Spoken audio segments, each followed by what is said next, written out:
Hey, tonight I'll be discussing the scope and size of government and how that translates to how large of a society or country should be governed by a single body.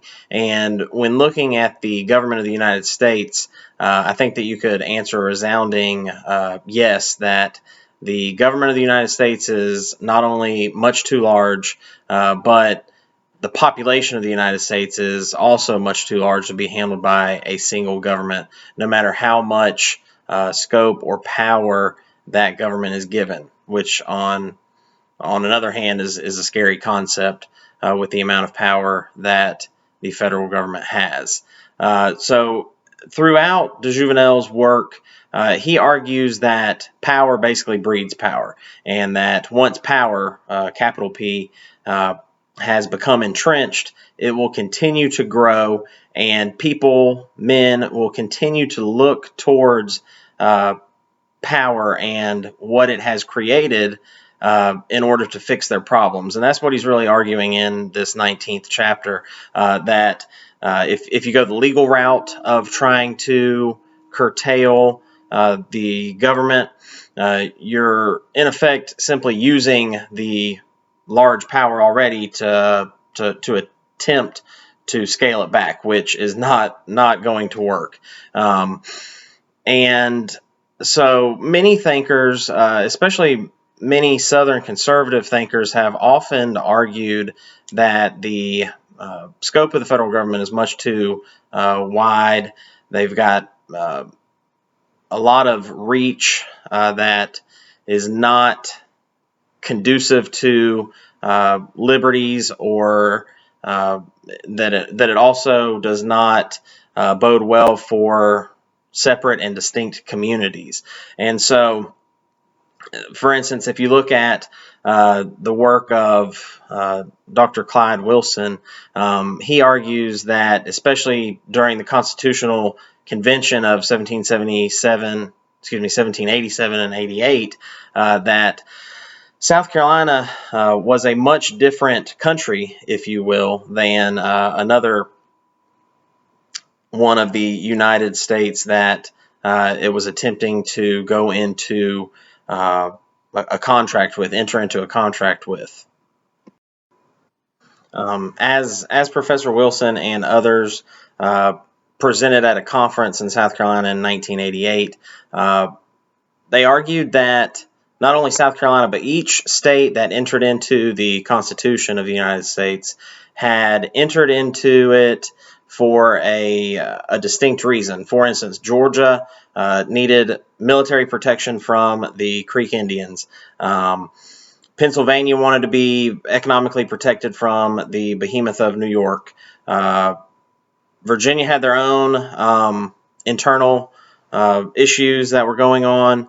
They had a lot of anti-federalists as well, and so each state government looked at this Constitution and said, okay, well this favors us, and so that's why we're entering into this compact. Now you see that no more than several decades later, South Carolina almost revolts openly against this federal government with the nullification crisis led by the great statesman John C. Calhoun.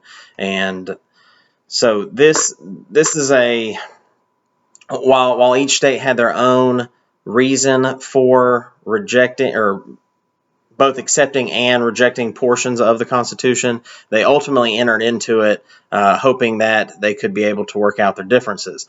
Now, how it's grown today, when we have almost 330 million people, it is just much too large. There's actually an article from a sociology journal called Implicit Nationalism as System Justification, the Case of the United States of America. And in that, they argue that the idea of an American nation, a United States nation, it's especially today, it's mainly predicated on nostalgia, almost like feeling good feelings when seeing the flag, things of that nature. But all of these different groups and ethnic enclaves and even if you wanted to break it down by class or whatever, they all have different needs that they see as either, some of them see that the federal government should take care of them, while other more conservative folks actually reject the notion of a large government taking care of their needs. So you see this back and forth, and what that sociological article argues is that the United States is much too large to function properly, the government itself, in order to take care of all of these distinct and different peoples, but they do it through what they're calling system justification, that people basically get excited by all being called American, or by the Statue of Liberty, or the United States flag. And so it's almost a guise that has been used over the last definitely several decades. You could argue since the founding of the nation the founding of the country, that we were never a unified nation. And because of that, because of things such as multiculturalism, and various modern issues that we have, the United States government does not and cannot represent each of its 330 plus million citizens and non-citizens at that.